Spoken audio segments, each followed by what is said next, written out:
It's an honor to be here with you. And I'd like to thank. Pardon? Not loud enough. Sorry. It's okay. How do I do this? I'm not sure you can break the sound. Maybe you will have to talk a little bit louder. Okay, good. All right. It's an honor to be here, as I said. And thanks to Francis and his colleagues here at LAVE for hosting this event. This presentation explores adaptive aspects of music transmission through children's musical play. And so we're looking at something that's traditional, that is informal. We're not looking at something that gamers have devised. We're looking at something old and how it has changed over time. And central to this research is the question of what remains and what changes when games are when games are shared through social media. This is from India.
Study while searching YouTube for music to use with an elementary methods class. I was an elementary music teacher and I wanted a little bit more to bring them. But then I became fascinated by what I found, which was endless and goofy and magical. And the thing that struck me so forcefully was that the children in these videos were sharing their music with each other. Some of them, but most of them not mediated by adults. For the most part, they were engaged within the world of children, and it seemed as if I was observing a continuity in long-standing child lore practices, and that such child play had coexisted along any structured music education forever. I kept watching, and after several months it became clear that this was a rabbit hole with no end. And so I asked colleagues to join me. I want to acknowledge my friends in this collective work. No, here we go. Nathan Cruzy, Stephen Messenger, and Meredith Latane. And I brought them here with me today. That's Nathan in the blue shirt, Stephen in the middle, and Meredith to the right. To the right. The living tradition. Thanks.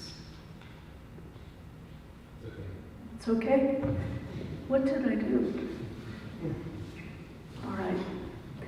The living traditions that shape children begin early as shared values and knowledge passed on by word of mouth, observation, and imitation. While these older ways incorporate conservative elements that stay constant through time, they're also dynamic and adaptive forces at play, allowing traditions to breathe and become contemporary. And as we know, play is considered to be part of the way in which a younger person becomes part of the social framework. Montessori, Vygotsky, Bruner, Piaget, lots and lots of people have talked about this.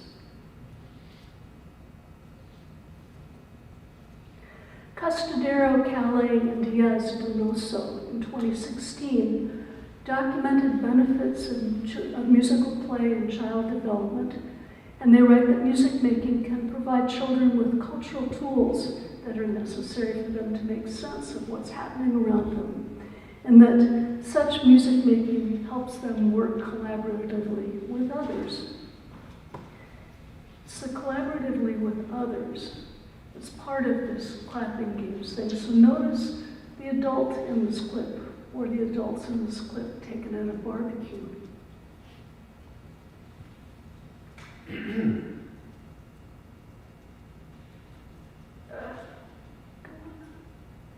This is so tiny. Lemonade, crunchy ice. Need a one, need a try. Lemonade, crunchy ice. Need a one, need a try. Turn around, turn around, break it down, free. Recent efforts have turned from collecting oral folkloric traditions as artifacts to the realization that children are active participants in receiving, teaching, and shaping their games and music, and that the processes of doing so are active and they're generative ones. And March 2008 and many others have been documenting the active shaping part. Opportunities for creativity, innovation, complexity, and expertise abound as old elements are juxtaposed with novel ones. And of course, we can see this throughout clapping games, but there are other kinds of games. This one is, we'll be looking at those in particular. Found worldwide, clapping games invite competition and cooperation as they incorporate tests of skill, coordination, repetition, improvisation, and memory. In her study of South African children's games, Harrop Allen, 2017, writes that they create clapping games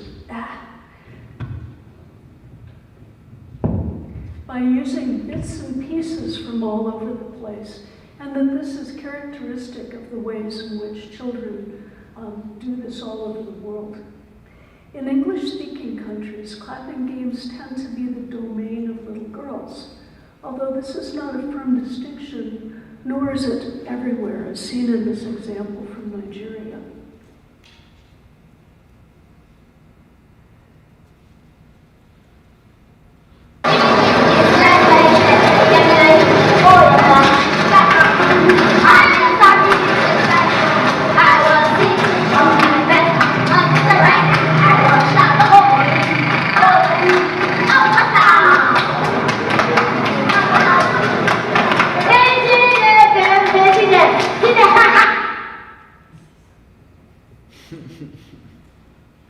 Clapping games may be found in the scenes between structured activities. An essential part of the games is the rhythmic accompaniment, the claps, which can be highly complex, particularly when the rhyming words and melodies differ from the hand clap metric structure, as commented on here by Meryl Mirsky in 1988. And she was looking in particular at Dr. Pepper, a game that's drawn from a commercial image, a commercial. Here are two sisters in Mexico playing Dr. Pepper. And I'd like you to notice that one of them in particular is interested in the provenance of the games. She wants to know where it came from, and she's interested in who she got it from and in the geographic location. So in a small way, she's sort of collecting. She has a kind of a collecting instinct here. No. I'm sorry, it's really tiny. There you go. I'm Phoebe. And I'm Maeve. And we're going to show you how we do Dr. Pepper. And we learned it from our friend Kira. She learned it from our teacher. And she's one of our friends who lives in Houston, Texas. And we met her in Mexico. What a coincidence. I drank Dr. back to every vegetable. It's the most beautiful thing that I have seen. Anything, big peppers everywhere I go. I'm Pepper, you're a Pepper. Would you like to be a Pepper too? Be a Pepper, drink Dr. Pepper. Be a Pepper, drink Dr. Pepper.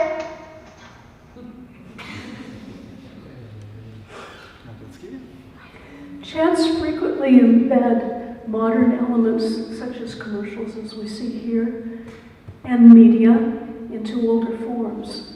And games may confront social norms by playing with taboos and stereotypes, as talked about by many thinkers, one of them prominently Sutton Smith in 1997. Let's take a look at how this looks in one naughty version from the UK of My Boyfriend Bought Me an Apple. But notice these two little girls here have their own channels, and they want you to like their contribution, and they want you to subscribe. And if you subscribed, and this is the cool part, if you subscribed, as you know, they get all of these likes and all of these views, but they would be getting lots and lots of comments from peers from around the world. And these are kids giving comments, so they're not pulling punches. They love it, love it, love it, or they hate it, and they say all kinds of stuff. It's a total social experience. No, sorry. Hi, I'm Alice. And I'm Ellie. And now we will be doing My Boyfriend Gave Me an Apple. And on Ellie's channel, called Ellie Kitchener, I done with Alice. My name is Hylo Jigalai. My boyfriend gave me an apple. My boyfriend gave me a pear. My boyfriend gave me a kiss on the lips and threw me down the stairs. I gave him back his apple. I gave him back his pear. I gave him back his kiss on the lips and threw him down the stairs. I threw him over London. I threw him over France. I threw him over pants. His underpants were yellow. His underpants were green. His underpants were in the middle of the made me scream. Ah! Please like and subscribe and comment. Bye! So sweet, so goofy. The process of learning clapping games offline on the playground has been described as picking up, or as Marsh, 2008 again, observed, catching the game.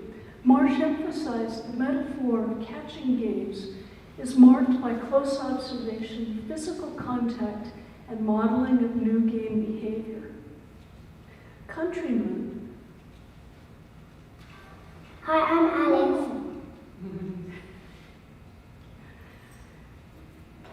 Countryman 2014 confirmed these perceptions through her fieldwork in Canadian playgrounds. I really like this quote, so with your indulgence, I'm going to read it. I have watched children shadowing the moves of game-savvy peers, sometimes lip-syncing, other times softly intoning the beginnings of lines, a nanosecond behind the expert players, while miming the general outline of the moves. If you've taught kids, seen them on the playground, this is what they do. And they play the game in its entirety over and over again. Countrymen similarly highlighted the importance of having proficient players in the games.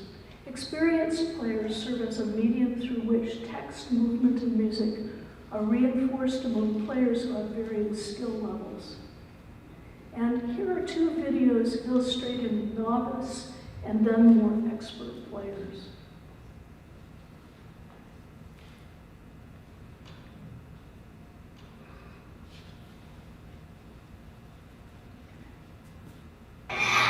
Hello, my name's Olivia and he's Logan. We're gonna do 5 cool hand games. Okay. Avocado, avocado.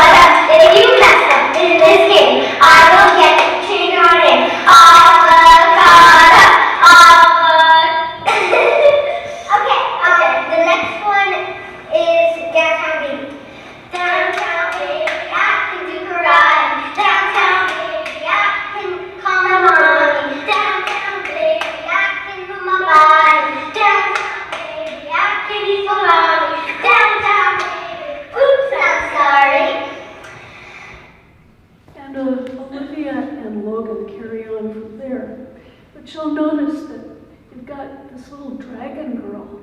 She's hitting as hard as she can. They can't quite get it. It's not quite on the beat, and they don't quite remember it, but by God, it's the game, and they're going to play it, and you're going to see it. So here's some more experienced players. And I don't know what this game is. Something like, Hey Sister Patty Cake or something. Can't start yet. Because she did 5, 6, 7, 8.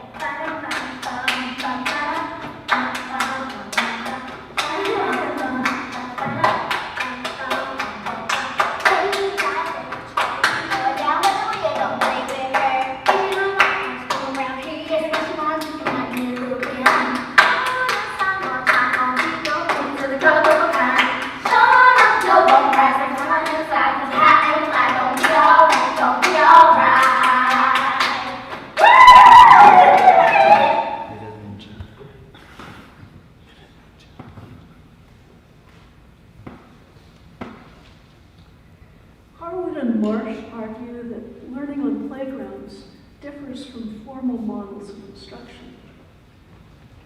They say that, from what they see, children choose to repeat whole songs and games. This is what I've seen also. But that in contrast, teachers will isolate different parts, break down things, repeat things, do sequencing, all of these things that teachers do. Even with teaching a game like Miss Mary Mack, which I have taught to my elementary methods class, and they're like confused and bothered and frightened, and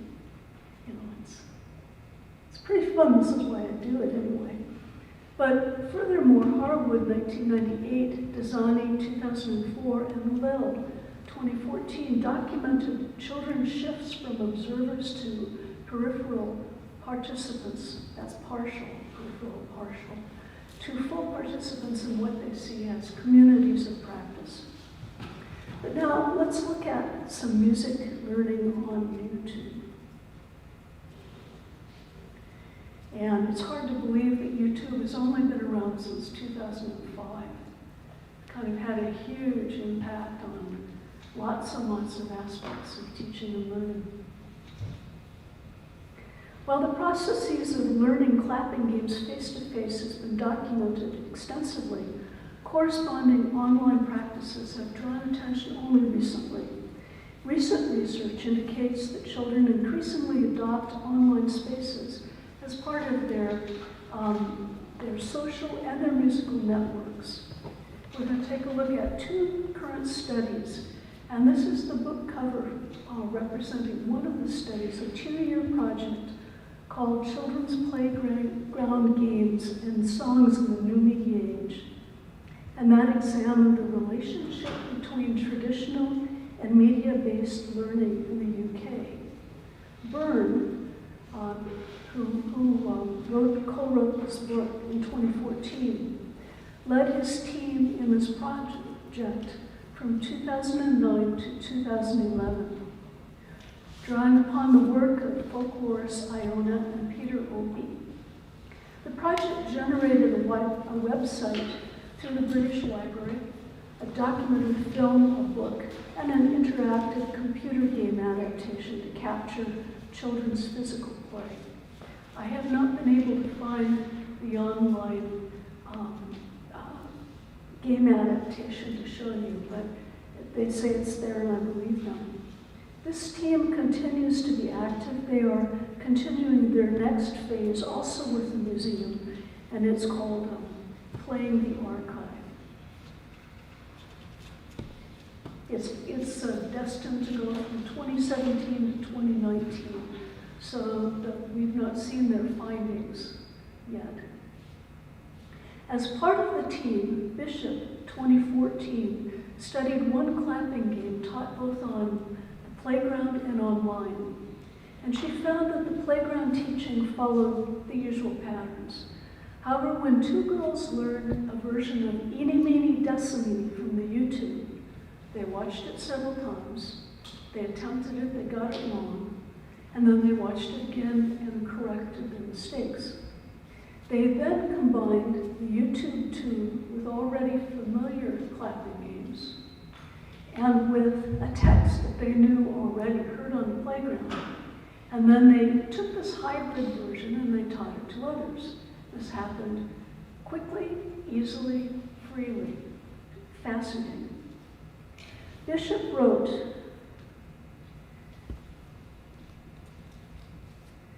that because the YouTube videos feature games that are currently played, they reference a vernacular practice already in offline spaces, and that the videos showcased and helped to promote, to transmit this practice.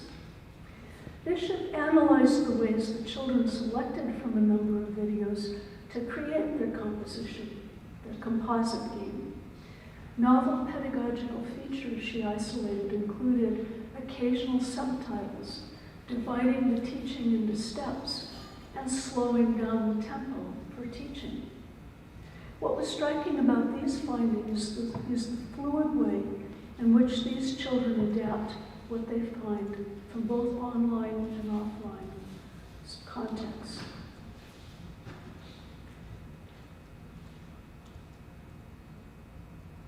Byrne then reflected on the implications of Bishop's work.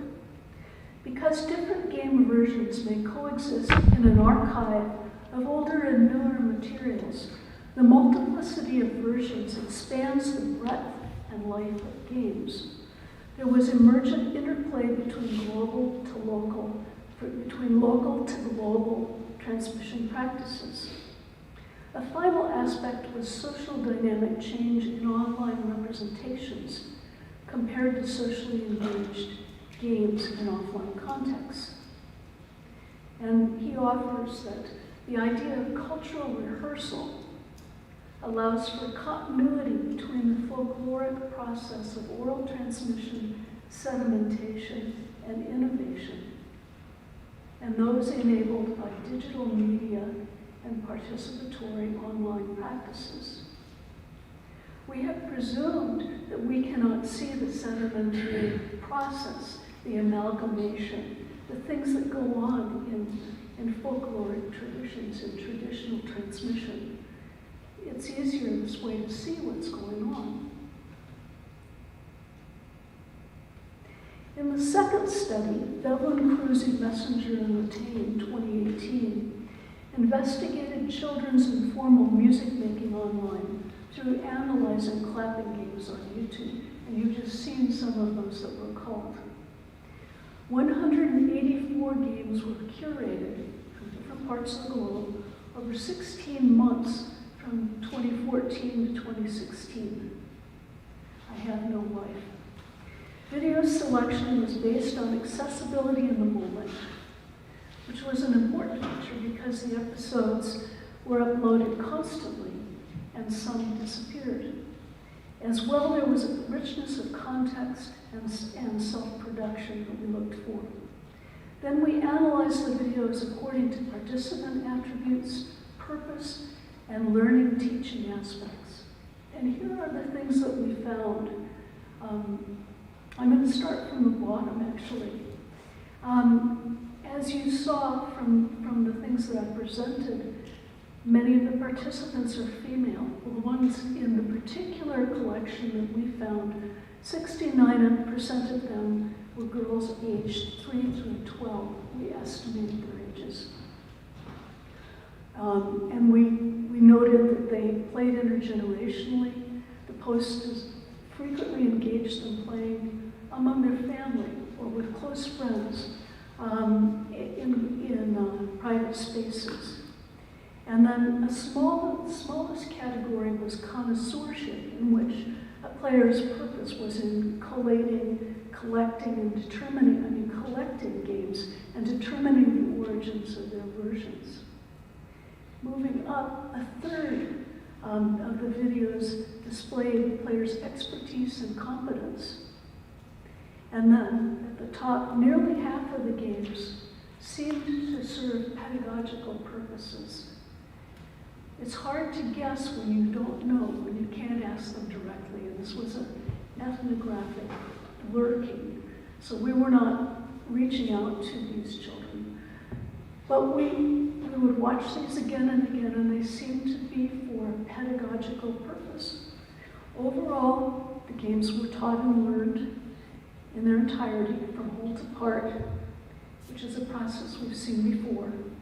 But on the YouTube, usually the lead performer would announce what was going to happen, and then they would play the game at full speed, then perhaps, not always, but sometimes, break down the parts into shorter fragments, sometimes at slower tempos, as was found in the UK study.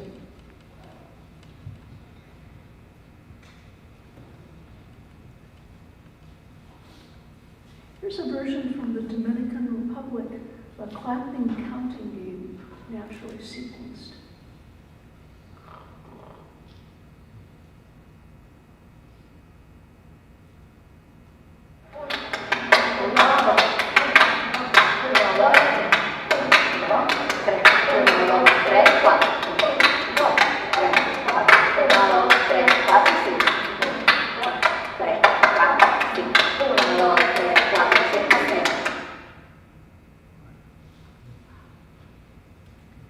There are implications to be drawn here. I don't have time to draw all of them out, and I haven't thought of all of them either. But this is the beginning of an inquiry in this area. Not that I plan to do everything having to do in this area, but I'm sure many people will be looking at it. These games have acquired an online-offline duality through social media that accelerates dissemination, accessibility, and creativity. Because of their availability and the profusion of variants, online games can accommodate diverse learners and learning styles. Both studies examined here show small yet substantial adaptations in the ways that players presented and imparted games. Will these patterns persist? And what of the digital Creative Commons, which I cannot go into in great length, but it's an important thing to think about. Children who post their online play are unlikely to be aware of the darker aspects of shared space. And even as commercial messages are amalgamated, magpie-like, consumerism is not the point of their play. So it's thought-provoking to consider how convergent music learning will look over time, and how these examples will spill over into the work that we're going to be doing. And it's a pleasure to be dialoguing with you, engaging with you, using games to teach and learn music. Thank you.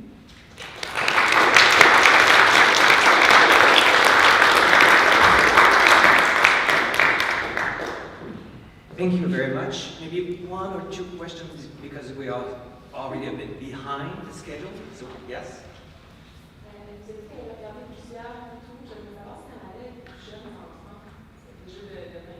Okay. Did you see if you look with younger children on YouTube about talking Some. activities? Yeah. Some. Many times with the younger children, you could see them playing with a grandparent, or you could see the mom holding the camera, or it was tended to be a little more intergenerational, although there were some examples from Australia, and it was very chaotic. But quite fun. I mean, they were 4 years old. But it was also younger with older. You know,